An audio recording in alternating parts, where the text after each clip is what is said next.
Para sa quick meals na hindi kailangan ng malaking kalan, check ang Astron Masterpot 180. May 1.8 liter capacity at 600 watt heating. Kaya bagay sa noodles, soup, hot pot at simpleng one-pot meals. Non-stick ang inner pot para mas madaling haluin at linisin habang may transparent lid para kita mo ang niluluto. Practical ito para sa dorm, kondo o maliit na kusina. Gusto mo ng compact cooker na mas maraming kayang gawin?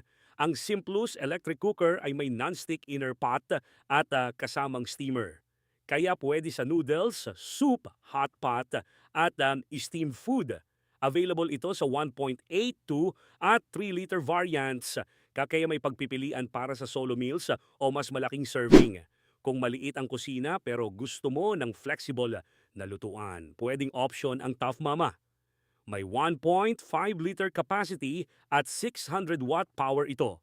Plus adjustable heat control para sa iba't ibang one-pot dishes. Non-stick ang inner pot at may kasamang stainless steel steamer para makapagluto at makapag-steam sa isang compact setup. Available ito sa cream, green at pink. Kung gusto mo ng compact cooker na hindi lang pangpakulo, tingnan ang Hanabishi HMC 1200. May 1.2-liter capacity, 600 watt power, non-stick cooking pot, at stainless steel steamer. May 2 heat settings din, pilot light indicator, at overheat protection para mas madaling i-adjust ang luto. Pwede ito sa noodles, soup, hot pot, pati steamed vegetables or dumplings.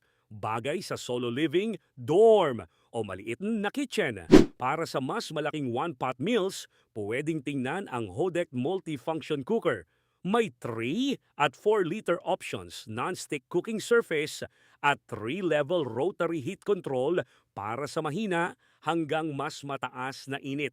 May variants na may steamer at mayroon ding cooker only. Practical ito para sa hot pot, soup, steamed food at family-size servings.